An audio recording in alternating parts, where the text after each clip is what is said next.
WTO की condition में क्या करने जा रहे हैं, दिल्ली का एयरपोर्ट दुनिया का अकेला ऐसा एयरपोर्ट है जिसके पास 6000 एकड़ जमीन है, किसी एयरपोर्ट के पास नहीं।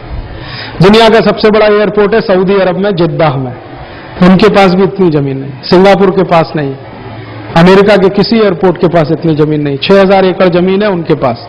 और उस पूरे एयरपोर्ट को प्राइवेटाइजेशन के नाम पर 1400 करोड़ रुपए में बेचने जा रहे हैं फ्रांस की एक कंपनी को, जबकि जिस स्थान पर यह दिल्ली का एयरपोर्ट है वहां 1 एकड़ जमीन की कीमत इस समय 20 करोड़ रुपए है।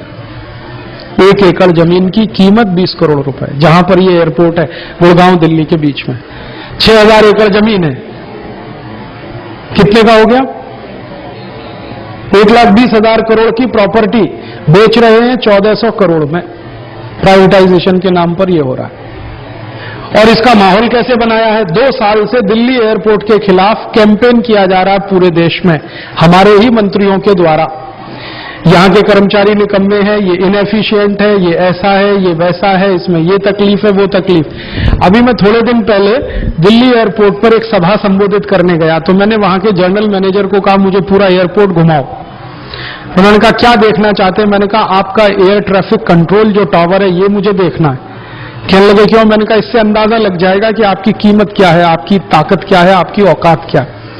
मैं ले गया, वो मुझे ले गए देखने के लिए। वो मैंने जो देखा और उन्होंने जो इंस्ट्रूमेंट्स का वर्णन करना शुरू किया और जो उन्होंने टेक्नोलॉजी इस्तेमाल की है, मैं दंग रह गया। दुनिया में इतना बेहतरीन air traffic control tower France में भी नहीं है, जर्मनी में भी नहीं। उस अकेले टावर को अगर बेचे अंतर्राष्ट्रीय बाजार में तो 600 करोड़ मिलता है और 1400 करोड़ में पूरा एयरपोर्ट बेचने जा रहे हैं। अब जनता को मालूम नहीं है दिल्ली एयरपोर्ट की विशेषता यह है, इनके पास 6000 एकड़ जमीन है। कल को समझौता हो जाएगा, अखबार में खबर आएगी दिल्ली एयरपोर्ट फ्रांस की कंपनी ने खरीद लिया। और कर्मचारी बेचारे मुंह बंद करके बैठे हैं, क्योंकि सरकार के खिलाफ बोले कैसे, उनसे पगार पाते, सैलरी पाते। और ये जो प्रॉपर्टी है, मैंने एक दिन उनसे पूछा कि अगर ये 6000 एकड़ जमीन, इसमें इस्तेमाल कितनी हो रही है? तो उन्होंने कहा मुश्किल से इसमें 50-60 एकड़ जमीन इस्तेमाल हो रही है रनवे में और ये सब वगैरह, बाकी खाली पड़ी है।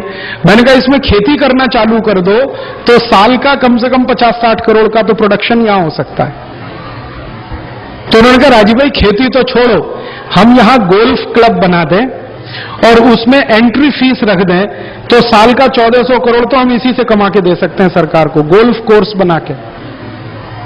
क्योंकि जितनी विदेशी फ्लाइट आती है ना, इंटरनेशनल फ्लाइट रात को अक्सर आती हैं, उनमें कई बार ऐसा होता है कि एक दिन वो लोग ठहरते हैं, फिर दूसरी फ्लाइट पकड़ के वो गोल्फ खेलेंगे, फीस लगा दो, साल का 1400-1500 करोड़ इसी से आ सकता है। पूरा एयरपोर्ट इतने में बेच रहे हैं, 1400 करोड़, और बिना किसी बिड के। माने कोई इंटरनेशनल टेंडर इनवाइट नहीं हुआ, कुछ नहीं हुआ, फ्रांस की कंपनी को सामने से बुला लिया। क्यों?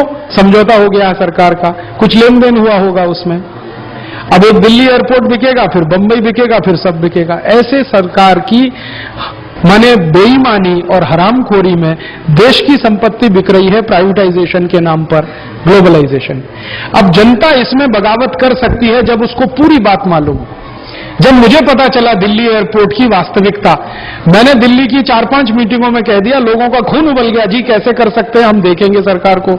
अगर यही बात पूरे देश में प्रचारित हो जाए तो जनता खड़ी हो जाएगी। तो जनता